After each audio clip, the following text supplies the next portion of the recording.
સર્વને મારા જય શ્રી કૃષ્ણ. આપ સર્વેનું મારી યુટ્યુબ ચેનલમાં હાર્દિક સ્વાગત છે. આજે શુક્રવારના રોજ આપણે માં શ્રી વૈભવ લક્ષ્મીના વ્રતની વિધિ, કથા અને મહિમા સાંભળવાથી જ ધન, ધાન્ય, લાભ અને સુખની પ્રાપ્તિ થાય છે એવું આ માં વૈભવ લક્ષ્મીનું વ્રત અનેક ગણા ફળ આપનારું છે. તો આપણે શ્રી માં વૈભવ લક્ષ્મી વ્રતની કથા અને વ્રતવિધિ સાંભળીએ. તો વિડીયોને અંત સુધી જરૂરથી જોજો. અને જો ચેનલમાં નવા હોય અને ચેનલને સબસ્ક્રાઈબ ના કરી હોય તો જરૂરથી કરજો. સામાન્ય રીતે આ વ્રત સૌભાગ્યવતી સ્ત્રીઓ પોતાના સાસરે ગયા બાદ કરે છે, પણ ક્યારેક જો અનુકૂળતા ના હોય તો ઘરમાં જ કોઈ કુંવારિકા હોય એ પણ આ વ્રત સરળતાથી કરી શકે છે. જો ઘરમાં સ્ત્રીઓ માટે આ વ્રત કરવું અશક્ય હોય અને કુંવારિકા ના હોય તો ઘરમાંથી કોઈ પણ પુરુષ આ વ્રત કરી શકે છે. આ વ્રત કોઈને પણ પારણે કરવું નહીં તો બધી જ કરવું નહીં, પરંતુ પૂરેપૂરી શ્રદ્ધા અને ભાવ સાથે જ કરવું જોઈએ. આ વ્રતનું ફળ તો જ મળે છે. સામાન્ય રીતે આ વ્રત હંમેશા માટે કરવું જોઈએ અથવા તો બને ત્યાં સુધી કરવું જોઈએ, પરંતુ વ્રત ફળ્યું કે તરત જ મૂકી દેવું જોઈએ નહીં. મતલબ કે ફળની આશા રાખ્યા વગર જ વ્રત કરવું જોઈએ. આજે આપણે શ્રી વૈભવ લક્ષ્મી વ્રતને લગતી એક કથા સાંભળીએ. એક મોટું શહેર હતું. એ શહેરમાં આજના જમાનાના લોકો વસતા હતા, એટલે કે સૌને કામમાં મશગુલ હતા. કોઈ કોઈની પડી ન હતી. ત્યારે એક જ કુટુંબમાં કોઈને કોઈની ન પડી હોય તો પછી બીજાને તો કોની પડી હોય, અને એમાંય આડોશી પાડોશીની તો વાત જ શી કરવી.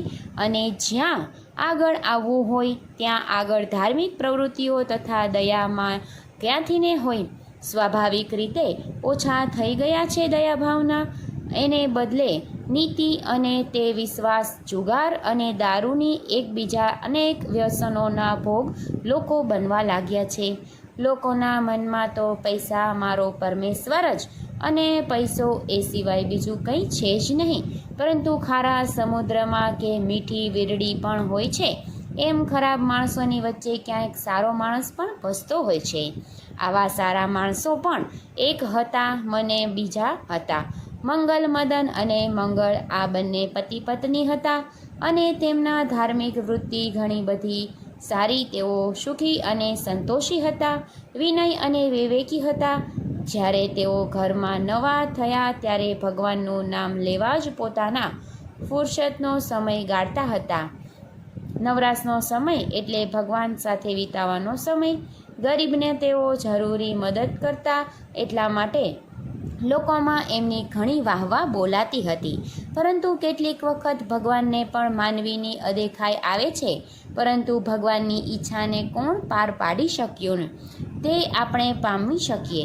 જ્યારે ભગવાન કોઈને માનવીને આપેલી ઈચ્છા છે ત્યારે છપ્પર ફાડીને આપે છે, અને જ્યારે લઈ લે છે ત્યારે બધું જ લઈ લે છે. મંગળાનો પતિ મદન અવરા રસ્તે ચડી ગયો, અને પહેલાં એક દારૂડિયાની અને પછી જુગારીની સોબત થઈ ગઈ. આથી એની બધી જ કમાણી દારૂ અને જુગારમાં જવા લાગી. રોજ રોજ એની હાલત ખરાબ થવા લાગી. એટલે મંગળા વિચારી અને પારકા કામ કરી, કોઈ કોઈના વાસણ કરી અને કોઈ કોઈના કચરા પોતા કરી, કોઈકના કપડાં ધોઈ અને કમાણી કરવા લાગી. એનાથી એને એના પેટનું ભાડું મળવા લાગ્યું. મંગળા પોતાના કુટુંબની છાશ રોટલા ખવડાવી અને ભરણપોષણ કરવા લાગી. પરંતુ મદન સવારે સવાર પત્ની મંગળાને માર મારી અને દાગીના પડાવી ગયો, અને મધ અને દાગીનાને વેચી અને એમાંથી પૈસા આવે તેનો દારૂ પીવા લાગ્યો. આમ જે ઘરમાં એક દિવસ ભગવાનનું નામ લેવાતું હતું એ જ ઘરમાં દરિદ્રતા અને ભૂખમરા જેવી સ્થિતિ સર્જાઈ ગઈ. પરંતુ મંગળા સમજુ હતી અને એક દિવસ વિચાર કરતી બેઠી હતી, અને ભવના અમારે કોઈ ખરાબ કર્મો હશે કે ગયા ભવના કર્મો જ આ ભવે અમે વિતાવીએ છીએ. અમારા ઘરની સ્થિતિ એવી થઈ ગઈ છે, પરંતુ હવે અમારે સમજવું જોઈએ, ભૂખ્યા ત્યાંથી ફરી ઘણું અને જાગ્યા ત્યાંથી સવાર. આમ દુઃખ પછી સુખ આવે જ છે. એટલે અમારે હવે ભગવાન પર શ્રદ્ધા રાખી અને પ્રભુ ભક્તિ દિલ છોડવું જોઈએ.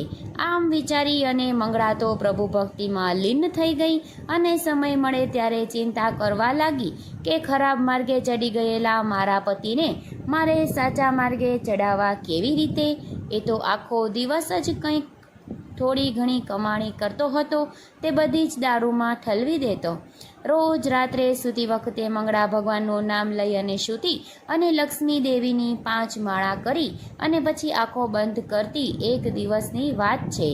5 માળા પૂરી કરી એને લક્ષ્મી દેવનું નામ લઈ અને સૂતી અને અડધી રાતે તેમને સ્વપ્ન આવ્યું. સ્વપ્નમાં એમને સાક્ષાત લક્ષ્મી માતાજી દેખાયા.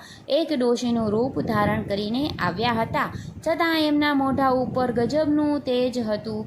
અને માતાજી મંગલાને પૂછ્યું, અરે માજી, આપ કોણ? આપની ઓળખાણ ન પડી. અરે મંગળા, તું મને નથી ઓળખતી? હા માજી, મને કંઈ યાદ નથી આવતું. અરે મારી બેટા મંગળા, તું તો દર શુક્રવારે લક્ષ્મીજીના મંદિરમાં આવતી હતી. આપણે બધા ભેગા મળી અને લક્ષ્મીદેવના ભજન ગાતા હતા. આ બધું શું ખરેખર ભૂલી ગઈ છે? અરે માજી, મને તો કંઈ યાદ આવતું નથી. અમે કહી એ માથું ખંજવાળતા યાદ કરવા લાગી. તો મહાલક્ષ્મી દેવીના મંદિરમાં ભજનો આવતા હતા ને કે નહીં? હા માજી, મને થોડું ઘણું યાદ છે.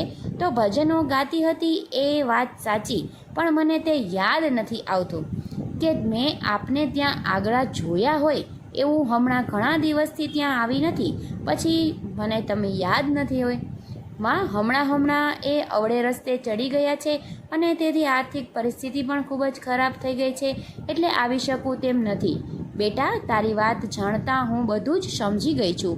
પહેલાં તો મને એમ થયું કે કદાચ તો સાંજે માનવી ગઈ, પરંતુ પછી તપાસ કરતાં જાણવા મળ્યું કે તારો પતિ મતદારૂડિયા બની ગયો છે. પરિણામે તમારી આર્થિક સ્થિતિ ખૂબ જ બગડી ગઈ છે.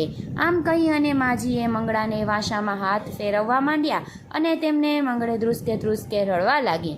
મંગલાને માજીને કહ્યું કે બેટી મંગળા, સોમાજી, તું જરાય ગભરાઈશ નહીં. સુખ અને દુઃખ એ તો માનવીના જીવનનો નિત્યક્રમ છે. દુઃખ પછી સુખ અને સુખ પછી દુઃખ. તું ધીરજ રાખજે. હું પોતે જ લક્ષ્મી દેવી છું અને રૂપ બદલી અને તારા ખબર કાઢવા આવી છું. તારો પતિ પણ થોડા જ સમયમાં સુધરી જશે અને તારે એક વખત કરવું પડશે વ્રત. વ્રત તો જરૂર કરીશ માં. તમે કહેશો એ વ્રત કરીશ. મને કહો, જરૂર કહો, મારે કયું વ્રત કરવું? બેટી, જો તું લક્ષ્મીજીનું વ્રત કરે તો તારા સઘળા કામો દૂર થઈ જાય અને સઘળા સંકટો દૂર થાય. આ વ્રતની વૈભવ લક્ષ્મી વ્રત કહે છે. આ વ્રત કરવાથી માનવીની તમામ ઈચ્છાઓ પાર પડે છે, સુખ સંપત્તિ પાછી આવી જાય છે. પરંતુ માં, આ વ્રત મારે કેવી રીતે કરવું? જો બેટી સાંભળ. આમ કહી માતાજી પોતાના અસલ સ્વરૂપ ધારણ કરી છે વૈભવ લક્ષ્મી વ્રતની વિગત કહેવા લાગ્યા. લક્ષ્મી વ્રત સામાન્ય રીતે દર શુક્રવારે કરવામાં આવે છે. જેમાં સંતોષી માતા વ્રત શુક્રવાર કરવામાં આવે છે, તેમ વ્રત કરનારે શુક્રવારે સવારે વહેલા ઉઠી નાહી ધોઈ ચોખ્ખા કપડાં પહેરી આખો દિવસ જય મા લક્ષ્મીમાં દેવી, જય મા લક્ષ્મીના જાપ કરવા. બરાબર એ દિવસે કોઈની પણ નિંદા કરવી નહીં અને આખો દિવસ સારું કામ કરવું. પછી સંધ્યા સમયે દીવાબત્તી કરી અને હાથ પગ ધોઈ એક બાજોટ પર પૂર્વ દિશામાં મોં રાખી અને બેસવું અને પછી પાટલા ઉપર રૂમાલ પાથરવો અને રૂમાલ ઉપર ચોખાની ઢગલી કરવી. આ ઢગલી ઉપર ચોખ્ખા પાણીનો લોટો ભરી અને મૂકવો. બને ત્યાં સુધી તાંબાનો લોટો હોય તો એ લેવો અને પછી ફોટાની ઉપર એક નાનકડી વાટકી મૂકવી. આ વાટકીમાં સોનાના એકાદ નાનકડા દાગીના મૂકવો અને જો કદાચ કોઈના ઘરમાં સોનાના દાગીના ન હોય તો ચાંદીના દાગીના પણ મૂકી શકાય. આ તો સરસ. અને જો કોઈના ઘરમાં સોનાનો કે ચાંદીનો એક દાગીના હોય તો રોકડ રૂપિયા પણ ચાલે. હા, આની આગળ ઘીનો દીવો પ્રગટાવવો અને અગરબત્તી કરવી. છેલ્લે ચોપડીની આગળના ભાગમાં આપેલ શ્રી યંત્રના દર્શન કરવા અને પછી સ્તવનનો પાઠ કરવો. ઘણું સરસ. પછી વાટકીમાં જે દાગીના અથવા તો હળદર, કંકુ, ચોખા અને પછીની એની પૂજા કરવી અને વાટકીમાં જે દાગીના કે રૂપિયા મૂક્યા હોય તેની ઉપર લાલ રંગનું ફૂલ ચડાવવું. ખાસ જો મળે તો જાસૂદનું ફૂલ ઉત્તમ ગણાય છે. અને સાંજના બનેલી રાખેલી કોઈ પણ ગળી વસ્તુનો પ્રસાદ જેમ કે શીરો, સુખડી ધરાવવા અને જો એ ના બની શકે તો કોઈ પણ ગળી વસ્તુ અથવા તો ખાંડ કે ગોળ પણ ચાલે. આ રીતે વૈભવલક્ષ્મી માની કથા વાર્તા સાંભળવી અને આ વ્રત 11 કે 21 શુક્રવાર સુધી કરવું.